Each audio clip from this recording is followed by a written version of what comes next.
This is CGTN, China Global Television Network.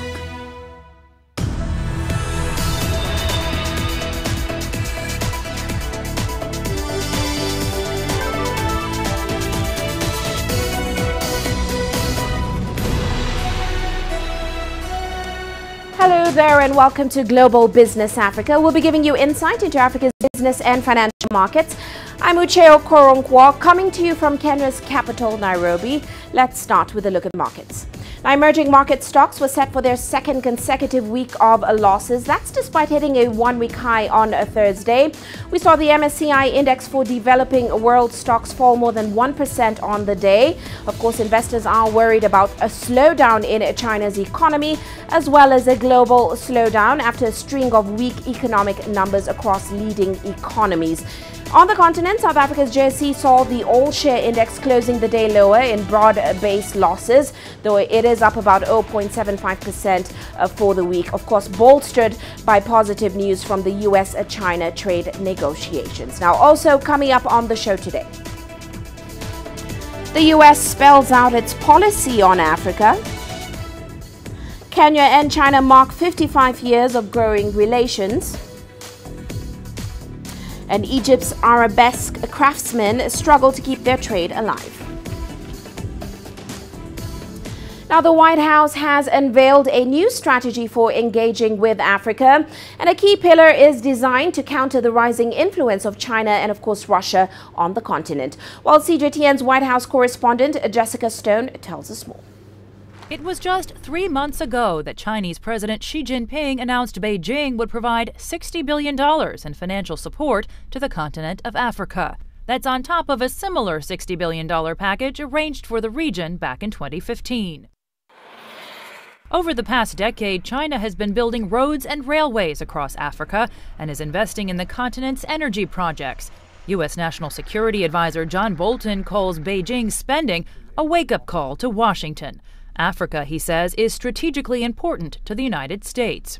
They are deliberately and aggressively targeting their investments in the region to gain a competitive advantage over the United States. Bolton says the Trump administration's new Africa strategy will focus on countering the influence of both China and Russia by increasing bilateral trade and investment in African nations, tying it to responsible use, and leveraging it to prevent terrorism. African government officials who attended Thursday's event to unveil the new policy tell CGTN they are glad that Washington recognizes the engagement the continent sees from other world powers, but say there are too few details yet to judge what's on offer from the White House. There is opportunity for a void that has been left in Africa for a long time, and I think there's an opportunity to, at least now, America understand as a better strategy that is purposeful and engaging to Africa. Yet Washington has made one key move towards making it easier for U.S. business dollars to flow to Africa. This fall, Congress passed legislation that combined several agencies into one to invest up to $60 billion into developing countries, including the acquisition of equity. Experts say incentivizing American companies to lend in Africa serves two purposes: countering terrorism and furthering market access. The last thing you want in Africa is, a series of failed states in the continent, but also Africa is a growing important market for the United States and the West. Washington's promise to increase engagement in Africa is complicated. At the very same time that China and Russia say they will send more military troops to the continent, the Pentagon says it's scaling back, promising a 10% cut in U.S. military strength in Africa. Jessica Stone, CGTN, Washington. Now, China's foreign ministry says the country's cooperation with Africa has always been about helping the continent with its development goals. Ministry spokesman Liu Kang made the remarks at a press briefing in Beijing. China has always thought that cooperation should fully respect Africa's will, meet its needs, and not interfere with its internal affairs, whilst also not attaching any conditions. I want to point out that China's cooperation with Africa is aimed to promote Africa's capacity for independent development. It has helped Africa to develop and has brought benefits to the African people. But the US person, apart from talking about the United States' own needs, wasn't thinking about Africa, but about China and Russia. This is very interesting. Well, on that note, today marks the 55th anniversary of the establishment of China-Kenya diplomatic ties. Now, the past 5 decades have witnessed reciprocal cooperation between China and Kenya. One example of that began in 2016. That's when Kenyan students were invited to study railway engineering in China. After graduation, these students plan to work for the Chinese-built Mombasa-Nairobi standard gauge railway. Here's CGTN's Omar Khan with the story. The flagship project of China-Kenya cooperation, the Mombasa-Nairobi Standard Gauge Railway, has changed the lives of many ordinary citizens in Kenya. But as the saying goes, it's better to teach someone fishing instead of simply giving him a fish. In 2016, China's Beijing Jiaotong University opened tailor-made training programs for Kenyan students who plan to work for the Standard Gauge Railway after they graduate. Clinton Munene is one of them. I'm Clinton. I'm from Kenya. I study in Beijing Jiaotong University. We have gone to the workshop where the trains are being assembled, where the signaling and communication equipment, even the ones that are used in our country. The program was jointly launched with the China Road and Bridge Corporation. So far, the program has sponsored 100 Kenyan students to study in China. This is the first collaboration of its kind with the China Road and Bridge Corporation. We take it very seriously. All engineering courses here are taught in English. And we've also worked closely with Chinese railway vocational colleges to help students gain practical skills each summer. China's move to support developing countries is part of its South-South funding program of $20 million a year. Here you have a country which will be out there to kind of give you the necessary capital to match the other factors of production so that you can make a start. China-Kenya diplomatic ties have been a model of the friendly cooperation between China and African countries. It's also expected to strengthen as bilateral cooperation and exchanges expand. Omar Khan, CGTN. Well, let's move on to South Africa now. A much-anticipated forensic report into one of the country's biggest corporate scandals is yet to be released. Now, Steinhoff International, once the world's second-largest retailer, collapsed about a year ago when allegations of financial irregularities surfaced. The share price nosedived to almost nothing, and it has never recovered since then. A report detailing the cause of the collapse was expected before the end of 2018, but it's now only expected in February next year. Here's CGTN Sumitra Naidu with the details. It's been a year since allegations of accounting irregularities first surfaced against Steinhoff. Investors still don't have a definitive answer as to what happened, and no one is being held accountable. There's several different investigations currently underway. The JSE too is waiting to conclude its own investigation. What we do know is the amount is huge. It's 8 to 10 billion euro, and it probably relates to goodwill, intangible asset values, inflating profits, inflating group valuations, but we don't know any of the detail yet, and we don't know the full extent. The JSE's probe is also looking at possible insider trading after it emerged that disgraced CEO Marcus Uester allegedly alerted close associates to the impending crisis. The amount of money that could have been saved could have run into billions if people had been forewarned that the share price was about to crash. So essentially, not all investors would have had that pre-insider information, which is the whole reason why it is so illegal. So those special people would have been given special privilege to either, in this case, save the losses. Uester appeared before a parliamentary inquiry in September where he dismissed the allegations of irregular accounting practices. Investors, though, are not willing to let this go. Ex-chairman Christo Wiese, who is the largest shareholder in Steinhoff, is suing the retailer for more than $4 billion. So for Mr. Uester to claim that he was just a retailer and he didn't understand the gravitas of what was truly going on in this international organization is, quite frankly, bizarre. It's unacceptable. If you look strictly at the laws just of South Africa, and if those laws are applied, hopefully in the way that they ought to be applied, then he would be facing a very, very long jail sentence, as well as his personal assets being stripped. South Africa's state investment arm has also been dragged into the mess. The Public Investment Corporation manages $150 billion in assets, mostly pension funds. The PIC had between probably 3 to 6% Steinhoff exposure, same as everyone else. They've lost it. But the PIC also privately financed the BEE shares of Steinhoff. Now that will be a private company, it's not a listed company, and I think that's what the investigation is going to probably center on, is did they do their work correctly in giving these loans to the BEE partner? Some of Steinhoff's international operations have already been sold off or restructured. The South African wing managed to escape the catastrophe just months earlier when it was unbundled in October 2017. Sumitra Nadu, CGTN, Johannesburg, South Africa.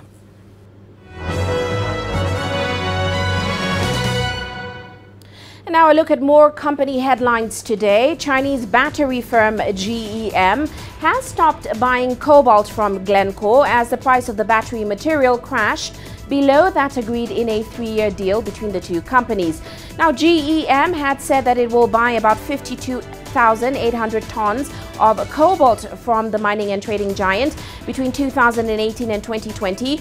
Cobalt prices in the London Metal Exchange have nearly halved to around $55,000 per ton since late March, when they hit record highs on expected demand growth. Meanwhile, ratings agency Moody's has warned about South African power utility Eskom's request for the government to take up some of its debt. Eskom wants the government to take over $7 billion of its $29 billion debt. Moody's says this could cause the country's overall debt ratio to jump 2 percentage points from the current 55.8%. President Cyril Ramaphosa has said the move is not an option as it will cause the country's debt to spiral. And Grand Parade Investments, which represents Burger King in South Africa, has become the second company in a week to have its pay policy rejected by investors. As many as 60.6% of votes cast at the company's annual general meeting went against the remuneration policy. The investors are opposed to management performance bonuses and pay increases against a poor company performance. Now, last week, shareholders of Spur Corporation did the same thing. And German airline Air Berlin's insolvency administrator is suing Abu Dhabi's Etihad, its former owner, for damages of up to $2.3 billion. Etihad Airways' decision to withdraw funding for Air Berlin had sent the formerly second largest airline in Germany into insolvency. Now, the administrator had said that Etihad did not meet its financial obligations towards Air Berlin. And that's a look at our corporate headlines.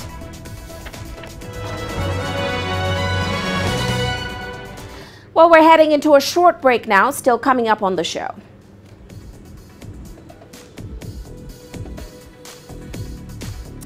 Implementing the Africa Continental Free Trade Area remains in focus at the Africa Trade Fair in Egypt.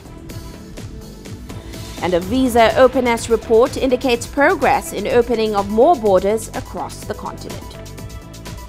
The world economy as we know it is about to change. Global business reports highlight emerging markets, developing countries, and dynamic sectors worldwide. We feature top analysts and newsmakers to provide perspectives on every facet of business.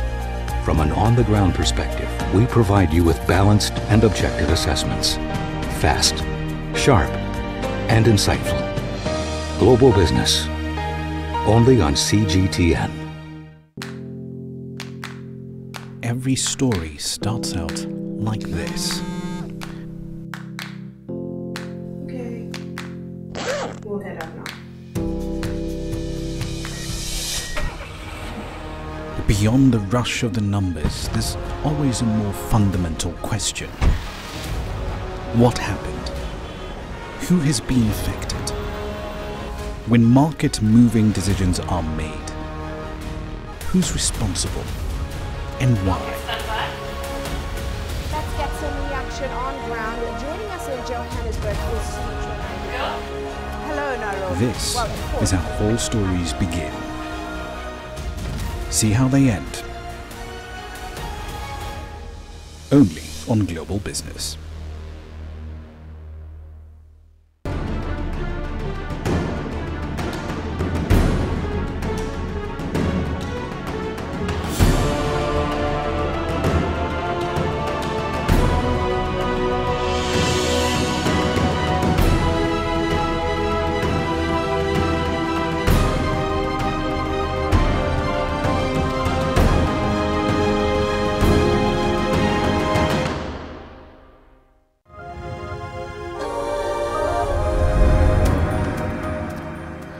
Welcome back. Now, African trade ministers have held a 7th round of meetings, this time in Cairo, Egypt, and that's to follow up on progress towards adopting the Africa Continental Free Trade Area.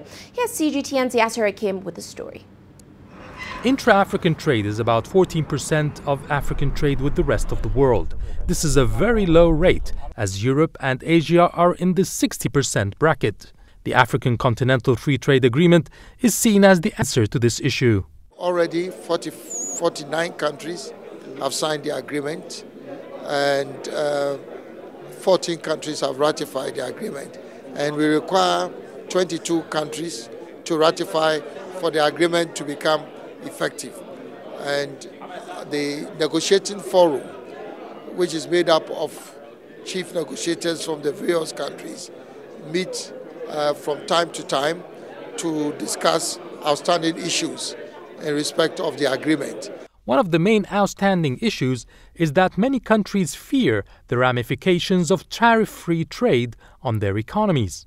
Financial institutions such as the Afrexim Bank have interfered to ease those fears. We are discussing with the AU towards introducing an adjustment facility that will make it possible for countries that may experience sudden shocks arising from implementation of the FCFTA to receive the support so that they can adjust in an orderly manner to losses in fiscal revenues and other current account instability the initial introduction may introduce. The bank has also promised to facilitate finance and money transfer to boost intra-African trade and help implement the Continental Free Trade Agreement. Plans to disburse a cumulative amount of $25 billion between 2017 and 2021 in support of intra-African trade. I'm pleased to announce that 40% of that has been done in 2 years. We also plan to provide letter of credit confirmation facilities for 500 banks across Africa and be able to provide $8 billion in LC lines, which is our target. In what they called the Cairo recommendations, delegates have succeeded in placing a time frame for fully liberalizing trade between member states, a sticking point for the last 2 years. They've also discussed for the first time the inclusion of services such as tourism and telecommunications in the Free Trade Agreement. The recommendations set up by the African ministers' meetings here in Cairo will then be delivered to the relevant heads of states, governments and assemblies for ratification, hoping that the African Free Trade Agreement would then be ratified and put into effect by 2019. Yes, Hakim for CGTN, Cairo. Meanwhile, African states are registering remarkable progress as far as allowing citizens of fellow African states to enter their territories with less or without visa requirements.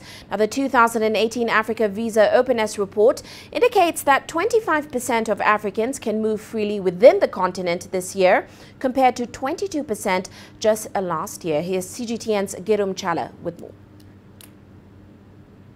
Benin made the most progress in opening up its borders to African travelers, moving from 27th place in the 2017 edition to first place in the 2018 report. Zimbabwe also broke into the top 20 with the introduction of a visa on arrival policy for SADC members. Overall, compared to 2017, Africans do not need a visa to travel to 25% of other African countries, up from 22%. To date, 32 member states have signed the protocol, while only one member state, Rwanda, has ratified it. It is critical that all member states become parties to this instrument as soon as possible. The Protocol on Free Movement is one of the pillars of the integration process of the continent. As an African, one can get visas on arrival in 24% of other African countries. And one of the newcomers which have opened their doors for fellow Africans is Ethiopia. The country has allowed citizens of AU member states to get visa on arrival at Addis Ababa Bole International Airport. Ethiopia has started issuing visa on arrival to all citizens of the African Union. The Pan-African vision of our founding fathers of a united, integrated, prosperous and peaceful Africa at the inception of the Organization of the African Union in 1963 is more than ever sounding at this point in our history. Still, Africans need visas to travel to 51% of other African countries.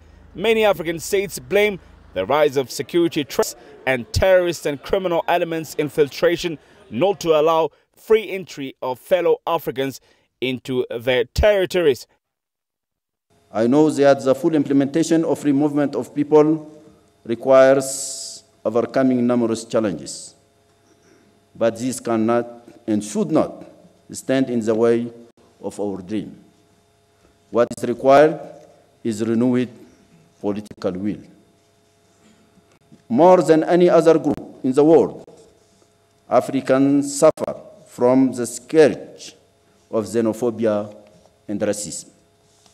While we cannot ensure that these injustices will be eliminated anytime soon, it is within our power to make Africans feel at home on their own continent. The African Union believes to achieve the bigger and all-rounded African plan of progress that is Agenda 2063, realizing free movement of people as soon as possible is key. For Africa to trade with itself or for better overall people-to-people ties in the continent, the success of the plan will be paramount. Group Data CGTN, Addis Ababa, Ethiopia. Well, let's go to Ethiopia again. E-commerce in the country is in its infancy. Many businesses there are yet to fully adopt digital technologies. And of course, some citizens lack trust in buying online. Now, for businesses that are attempting to explore e-commerce, the regular shutting down of the internet by the government can disrupt that strategy. CGTN's Coletta Wanjoy reports from Addis Ababa. 2 years ago, Getane Shambel opened up a website called Kedame Gebeya, which has over 600 companies displaying their goods. When an order is made, Getane pays the seller, then delivers the item to the buyer. He charges the buyer 6% of the value of the products. He doesn't charge the sellers in order to encourage more to enlist. But business hasn't been easy. There are problems in infrastructure. Internet penetration is weak, logistics is too bad, and the progress is too complicated. And most importantly, people's perception about using e-commerce is difficult. Getane's business can make up to $2,000 for a company that has enlisted in his website in a month. He says he would make even more if internet connection was more reliable. The good news is now government is selling the minority share of the telecom company to investors and foreign telecom companies. That will give an opportunity to us. Eden Saleh is opening up her own website, Yada Technology, to sell products and services online. She worked for an international e-commerce company that closed last year because of a tough business climate. She says the lack of an online payment system was a major hurdle. We come up with a solution to transact physically, but allowing people at the same time to order hotels online. And we're going to implement the same thing on the e-commerce platform until we come up with the efficient online payment system where people can order things and then pay right away. She hopes the government will make internet access easier. Internet has become a strong economic growth drive in the world, so Ethiopia shouldn't be an exception to this. So we should understand, like, internet is not just a social media platform or just people can get connected, but it's also a business that can grow a country economy. In 2017, it is estimated the country lost over $100 million following its 36 days of complete internet shutdown and 7 days of social media restrictions. In August this year, the government shut down internet in its eastern region following violence, and in October took Addis Ababa offline for several hours. The government has cited security reasons for the restrictions. Ethiopia is yet to have a law that specifically boosts and governs e-commerce. Investors in this industry say the government is yet to fully appreciate that this industry can offer the much-needed employment, especially for young people around the country. Colette Wanjohi, CGTN in Addis Ababa, Ethiopia. Now, staying in Ethiopia, the country's controversial Nile River Dam will be completed in 2022. Well, as CGTN's Girum Chala explains, the construction of the dam began in 2011, and it is expected to be Africa's biggest hydroelectric dam.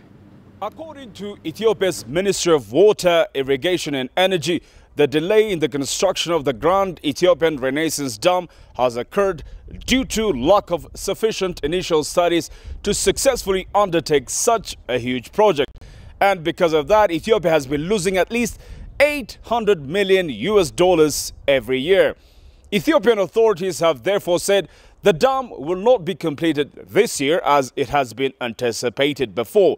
Rather, the new date of completion to what is to be Africa's #1 hydroelectric generating dam will be 2022. Ethiopia's Grand Renaissance Dam is now 65% complete.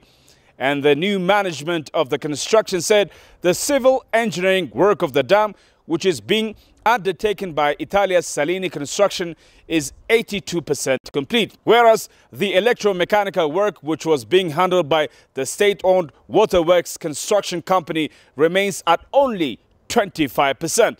The government has announced it will involve other foreign and experienced companies to complete the electromechanical works of the dam on time. So it's official. Ethiopia's multi-billion-dollar Grand Renaissance Dam needs 4 more years to be completed. And upon completion, the dam will generate 6,450 megawatts of electricity, enough to provide power for local consumption and export it to neighboring nations like Sudan, South Sudan, Djibouti and Kenya. Grumtala, CGTN, Addis Ababa, Ethiopia. Now, over the last 2 decades, more economies in sub-Saharan Africa have weaned themselves off reliance on aid. For signs of just how entrenched this trend is, look no further than the sovereign debt market from African issuers. Now, in the first 5 months of 2018, countries like Kenya, Nigeria, Senegal, Ghana and South Africa raised over $10 billion from capital markets. But if aid is off the table, what exactly is keeping policymakers up at night? Here's CGTN's Raman Yang with some answers. Over the last 5 years, sub-Saharan economies have significantly reduced their reliance on aid. Take Tanzania, for example. The East African nation got over 56% less foreign assistance from American taxpayers in 2018, just over $300 million. Compare that to over $700 million 5 years before that. Now, the bulk of that money was being spent in healthcare programs through USAID. The fall, though, has been no less dramatic in other countries. We're looking at declines of over 31% in Uganda, 43.8% in South Africa, 44.5% over those 5 years in Kenya. Nigeria, though, was the only outlier in the 5 countries that I looked at, with a 15.5% rise to just over $500 million in foreign assistance from the US this year. For a reason why? Look no further than the damage done by the insurgent group Boko Haram in the northeastern end of that country. It is important, though, to put these numbers into their proper context. Most of these countries rely on a mix of their own tax revenues and either foreign or domestic debt, or combination of the two, to run their governments. Kenya, for instance, collected $13.3 billion in taxes in the 12 months ending in June 2018. All US assistance in the same year is about 3% of that. That's a drop in the ocean, relatively speaking. The real concern for policymakers on the continent isn't around aid. It's about debt and taxes. There's a growing mountain of debt, a lot of it on commercial terms. By the end of 2017, 15 sub-Saharan economies were classified by the IMF as either being at high risk of debt distress, like Ghana or Zambia, or already in debt distress, like Chad and Zimbabwe. There is, however, a bit of room for fiscal disaster to be avoided. In October, the fund pointed out that right across the region, tax revenues are somewhere between 300 to 500 basis points below potential, suggesting therefore that finance ministers are leaving a bit of money on the table. As more countries in the region take on more debt, there are suggestions that they borrow on more flexible terms. In October, the Overseas Development Institute, it's a UK-based think tank, suggested the use of what they called state contingent debt instruments, essentially loans whose payments can be suspended in case of unforeseen shocks like a natural disaster or a currency crisis. Ramanyan, CGTN, Nairobi, Kenya. Of course, you're watching Global Business Africa. Let's take a short break now, still to come on the show.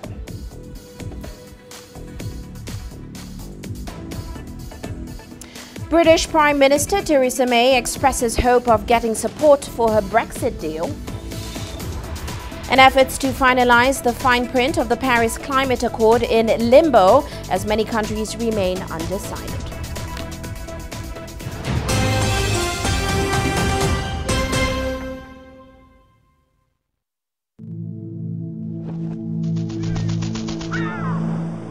How will your world change today?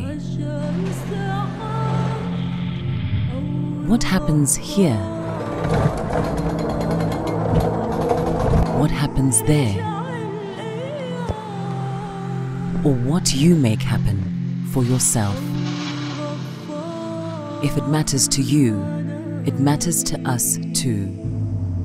Your stories are the stories that need to be told. Africa Live. Find your voice.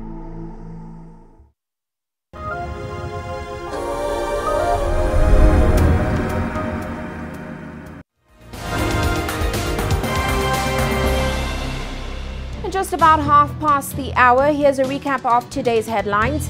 In Somalia, at least 11 people have been killed in the country city of Baidoa after clashes between security forces and supporters of a former Al-Shabaab leader broke out.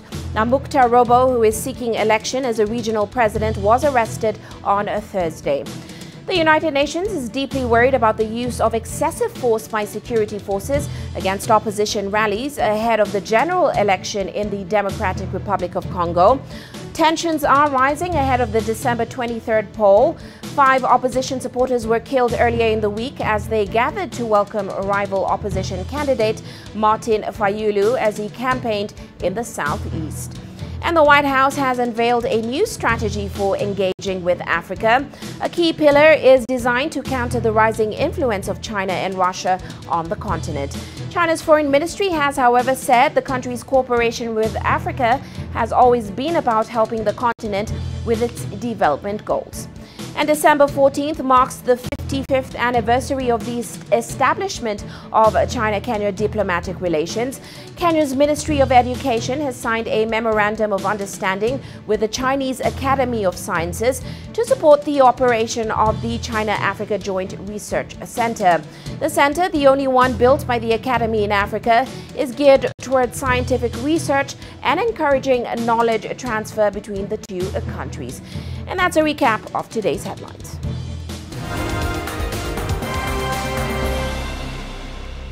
Well, let's shift our focus now to Brexit. British Prime Minister Theresa May says it is still possible to get the assurances MPs need to back her Brexit deal. And that's despite EU leaders ruling out any renegotiations. Now, May says it's in the best interest for both the EU and the UK to get a deal over the line as quickly as possible. A disorderly Brexit would be good for no one. At 27 level, the EU have published a series of conclusions. The EU made clear that it is their firm determination to work speedily on a future relationship or alternative arrangements. There is work still to do, and we will be holding talks in coming days about how to obtain the further assurances that the UK Parliament needs in order to be able to approve the deal. I say again, it is in the overwhelming interest of all our people in the EU and the UK to get this done and as quickly as possible. Now, Belgium's Prime Minister Charles Michel has issued a warning to Britain about the no-deal scenario currently going on. Of course, this comes after British Prime Minister Theresa May cancelled a vote in Parliament this week amidst fears of defeat. Always willing to offer clarifications, explanations, but nothing legal. And we can discuss what form that takes. But what we won't be doing as the European Union is renegotiating the withdrawal agreement, and as the European Union last night, we confirmed that the backstop needs to be part of the withdrawal agreement. It's not just an Irish issue; it's a European issue. It's about protecting the peace, keeping the border open, also protecting the single market, and really making sure that we answer this question of the Irish border now, so that no side can use it as leverage in the future relationship talks, which we're willing to start as soon as the withdrawal agreement is ratified. The signals that we heard yesterday are not especially reassuring about the capacity in Britain to be able to honour the engagement that was undertaken. We are going to be sure to prepare for all hypotheses, including the hypothesis of a no deal. I think that the text that we agreed upon yesterday is a solid signal, first and foremost to the Prime Minister, but also to the MPs in the House of Commons. If there is a need, we can always convene, but nothing in that respect was concluded yesterday. Well, let's head to Poland now, where efforts to finalize the fine print of the Paris Climate Accord have neared a conclusion 3 years after the landmark agreement. Well, as CGTN's Sheng Ruanan reports, negotiators at the UN climate talks face the final day with many issues still undecided. Just hours before the 12-day talks are set to end. Although the goals of the Paris Agreement are ambitious, the text is vague in detail and has left some nations wondering if it had any real teeth or whether it favoured rich countries. The UN Climate Change Conference is tasked with finalizing the implementation guidelines. The UN Secretary-General had a warning for ministers and delegates. Failing here in Katowice would send a disastrous message to those who stand ready to shift to a green economy. So I urge you to find common ground that will allow us to show the world that we are listening, that we care.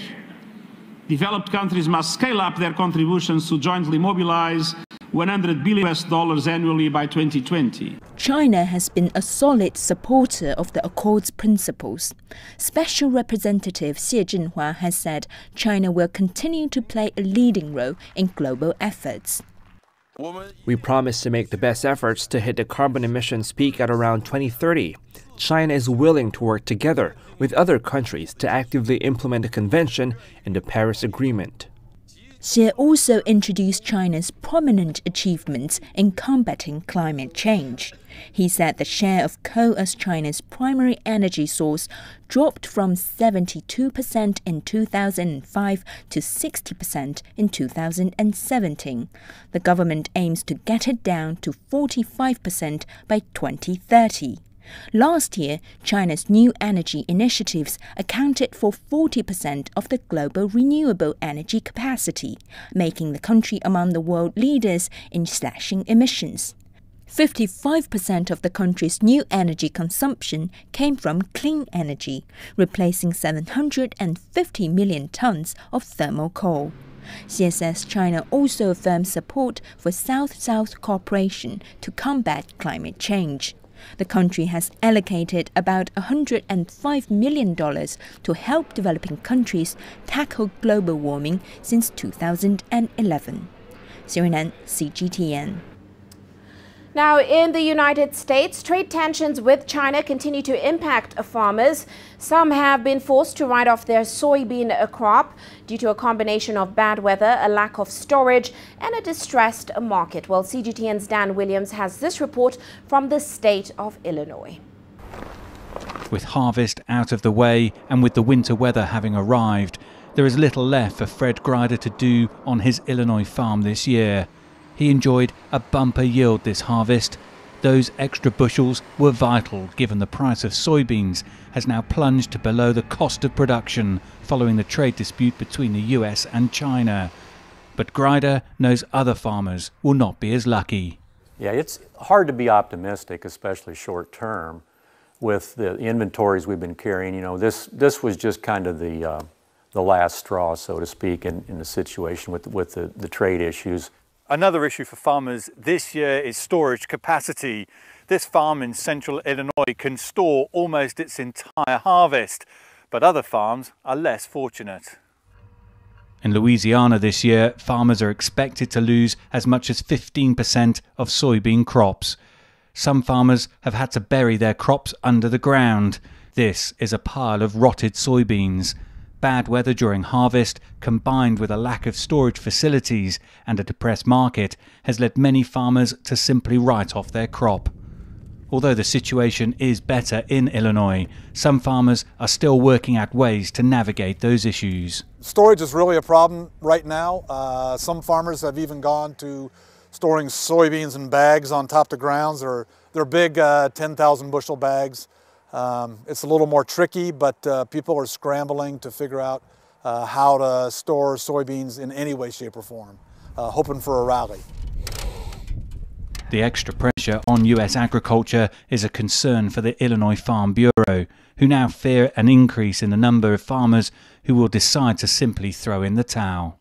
So what we are expecting to see this winter is an increase in farm sales, and probably an increase in the percentage of those that were more or less involuntary sales. For those farms that are going to have to make that decision, it's a very dark day. Ahead of the holiday season, for many US farmers, there is little in the way of festive cheer. Dan Williams, CGTN, Bellflower, Illinois. Well, on that note, let's take a look at commodities today. Oil prices slipping after China reported slower economic growth, which of course means lower fuel demand in the world's biggest oil importer. However, we did see market sentiment was supported by supply cuts, which were agreed last week by major crude producers. Now, gold prices easing for the second straight session to hit a one-week low, as of course we saw the dollar rising. This put the metal on track to post its biggest weekly fall in 5, of course ahead of the US Fed's interest rate decision, which we expect next week. Let's take a short break now, still to come.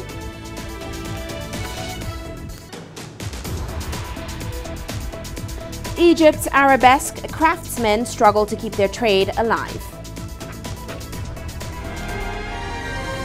The greatest journeys, the greatest sights, the greatest adventures.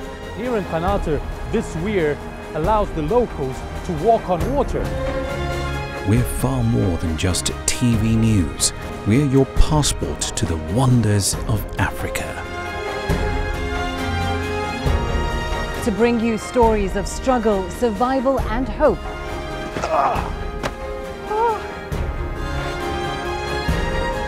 So let's explore.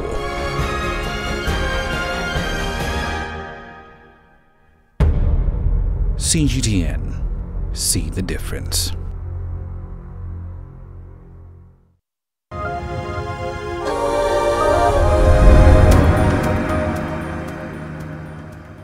Now, the government of Sudan and the United Nations Development Programme have launched a poverty measurement project by using large numerical data analysis technology. The project entails conducting surveys and studies to determine the severity of poverty. Now, the UNDP County Director, Selva Ramachandran, has described the project as a milestone and a step forward in the achievement of sustainable development goals.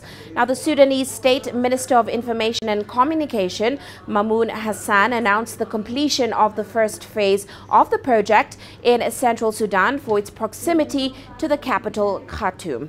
The project is expected to spread to 2 other states during the first half of 2019. Today is a milestone for all of us.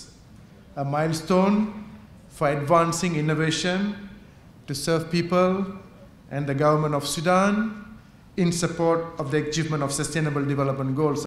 The government of Sudan, on the whole, UN and UNDP, as part of UN family, have been jointly working on the supporting the achievement of SDGs. أبلغ ما يقال في قضية الفقر. We are working on the model of the United Nations Development Programme because they are talking about different experiences. Located in the world, unclear from the speech that the huge data is not new. The second model is expected to be developed in 2019 through a model with the UN organization with competent authorities in the country, the Central Bureau of Statistics, called lighting, telecommunications and all telecommunication companies. عمليات إيجابية أكثر من تتوفر. Well, let's go to Nigeria now, where fintech companies offering financial services in the country may have to raise a minimum share capital ranging from $275,000 to about $14 million before they can secure a license to operate from the Central Bank of Nigeria. Now, the minimum requirements are contained in a draft regulatory policy which the bank is developing to monitor financial services by fintech startups. Here's CGTN's Kelechi Mekalam with more on that. Lee Victor is the team leader and co-founder of budding fintech company Glade Pay, an online payment company that enables businesses accept payments from around the world. Launched just 4 weeks ago, Glade Pay has processed over 3,000 transactions valued at about 20 million naira. It seems like a viable business, but its founders are worried the business may not afford the costly license fee being proposed by the central bank. Going by such policy, meaning is either we'll look for this money to meet up with them, or maybe we'll just be able to stay within the process and just collect and give the bank to remit, which at the end of the day, it killed the innovation, it killed the speed, right? It killed also the security within us and the businesses. So the best way to go through this, I think they still need to sit down with the players. The policy is yet to be rubber-stamped, but it has unsettled the fintech industry, and many questions are being asked on whether it is actionable. Industry players feel the bank is attempting to regulate an emerging business model it does not fully understand. They want to be heard before the draft is signed into a policy. And at the end of the day, the drive of financial inclusion by the government is going to suffer. So I know it's not going to scale through. They'll still come back because a lot of players in the industry are really making a lot of noise about this. And as I mentioned, a very senior colleague sent them a letter and he's expecting their response. So even my former boss did the same thing. He wrote them a lot of epistles. So I believe it's not going to scale through because if it does, the financial inclusion awareness is going to be jeopardized. The central bank says its policy is aimed at safeguarding people who use the online financial services. The problem is, most startup companies operate on a shoestring budget, and forcing hefty fees being suggested could wipe out the entire industry and place a lid on innovation. Kelechi Mekalam, CGTN, Abuja, Nigeria. Now, in Uganda, several aid agencies are seeking for ways to support refugees in the country. One initiative is a refugee Christmas market, which has been organized in the capital, Kampala, where asylum seekers sell handmade products to earn extra income. CGTN's Isabel Nakiria with the story. 10 years ago, Mambe Malulume fled fighting in his native Democratic Republic of Congo and came to Uganda. But for the 64-year-old, making ends meet in Kampala has been a struggle. You can see I'm an elderly person. There was not much income in tailoring, but I would make enough to survive. I would sew some clothes and take them to the National Theatre to sell. Slowly things are changing. Mambe joined a group of elderly refugees, and together they've managed to set up a crafts workshop in the city. His items go for about $15 each. I was a craftsman in Congo, so I knew how to produce art. I have also trained many refugee children around Kampala. Uganda is home to around 1.4 million refugees, and thanks to a government policy, asylum seekers are allowed to work and earn some money. For Mambe, that means he can try to build a life here with the income from the sale of his goods. Some other refugees grow crops to sell, using land given to them by the government so they can improve their livelihoods. While aid agencies also support these refugees by providing seeds for planting so that they can sustain themselves. There are also annual initiatives like markets selling products made by refugees to help boost incomes. We organize every year. We gather them here, so that people can come and buy. You've just come in the morning, but if you keep around till evening, the whole of this place will be crowded with customers. So this is to help them get more income so that they get to be self-reliant in the urban. Aid agencies are now switching to sustainable programs like vocational skills training, where refugees learn things like carpentry or farming. Many believe this is more beneficial in the long run than food handouts, which are often given out in the settlements. As for Mambe, he says he'll continue carving a life for himself out of wood here in Uganda and has no ambitions to move back to the DRC. Isabel Nakiria, CGTN, Kampala. Now, the first ever Cannabis Expo on the continent is currently underway in Pretoria, South Africa. The cannabis industry is fast growing on the continent. According to Grand Review Research, globally, the legal marijuana industry is expected to reach $146 billion by 2025. CGTN's Yolisa Njamela has more on that story. The exhibition is the first of its kind since the historic Constitutional Court ruling that legalized cultivation and possession of cannabis in personal spaces. It remains illegal to trade in dagga or in seeds. Therefore, no puffing of cannabis or getting stoned is allowed here. This multifaceted expo provides visitors with everything they need to know about the cannabis industry from local and international experts. There's a wide range from hemp-made products to medicinal ones and bigger commercial enterprises here. There have been cannabis expos all around the world, and we felt it was high time that the Cannabis Expo came to South Africa. So this really it's a melting pot of the entire cannabis industry, global, local. We've got a lot of local players, but a lot of big multinationals here as well. And it's everything from the agricultural side of cannabis to hemp, to the medicinal side, to the recreational side, and of course the business side of cannabis.